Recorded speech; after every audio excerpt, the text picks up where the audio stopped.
السلام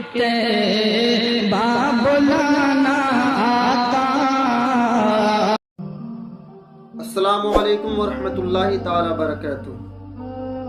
دیکھیے، جب پہلی مرتبہ خواجہ غریب نواز ملک ہندوستان آئے تو کوئی آگ کی پوجا کر رہا تھا، کوئی بتوں کی پوجا کر رہا تھا۔ ہر ایک انسان اپنے اپنے خدا کی عبادت کر رہا تھا، لیکن جب خواجہ غریب نواز ملک ہندوستان آئے، انہوں نے کیسے کیسے دین کا جھنڈا لہرایا، کیسے کیسے دین کا پرچم اسلام کو اونچا کیا۔ دیکھیں، جب پہلی مرتبہ خواجہ غریب نواز ملک ہندوستان آنے کے بعد خواجہ غریب نواز نے کیا دیکھا کہ کچھ لوگ آگ کی پوجا کر رہے ہیں۔ خواجہ غریب نواز ان لوگوں کے پاس گئے اور جانے کے بعد ان لوگوں سے کہا، اے لوگوں، ذرا یہ تو بتاؤ تم یہ کیا کر رہے ہو؟ وہ لوگ جواب دیتے ہیں، بابا جی ہم جو ہے آگ کی پوجا کر رہے ہیں۔ خواجہ غریب نواز نے پوچھا، تمہیں اس سے کیا فائدہ؟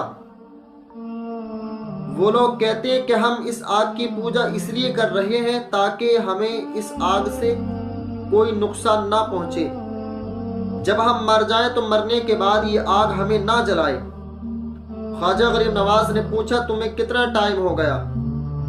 تو کسی نے کہا مجھے 40 سال ہو گئے، کسی نے کہا مجھے 60 سال ہو گئے۔ خواجہ غریب نواز نے کہا، تمہیں اتنے سال آگ کی پوجا کرتے ہوئے ہو گئے، اگر تم میں سے کسی کی ہمت ہو تو اس آگ میں اپنا ہاتھ ڈال کر دکھائے۔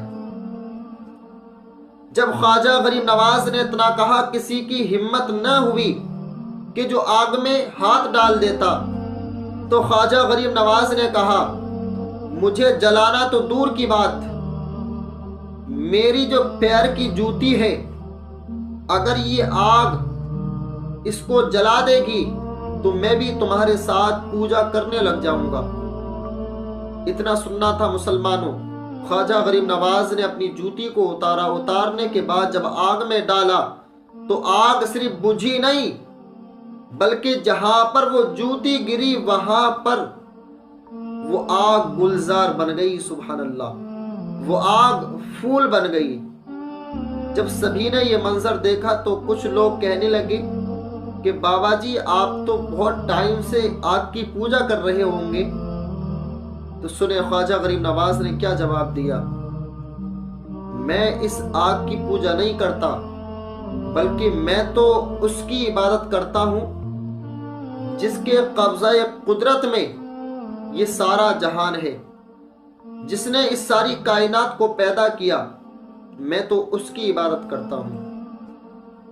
اتنا سننا تھا مسلمانوں، جتنے بھی لوگ وہاں پر بیٹھے ہوئے تھے پوجا کر رہے تھے، سبھی نے خواجہ غریب نواز سے کہا، بابا جی اب دیر نہ کرو، جس خدا کی تم عبادت کرتے ہو ہمیں بھی اس کا کلمہ پڑھا کر کے ہمیں بھی اس خدا کا بندہ بنا لو۔ سبحان اللہ، ہمیں بھی اس خدا کا بندہ بنا لو۔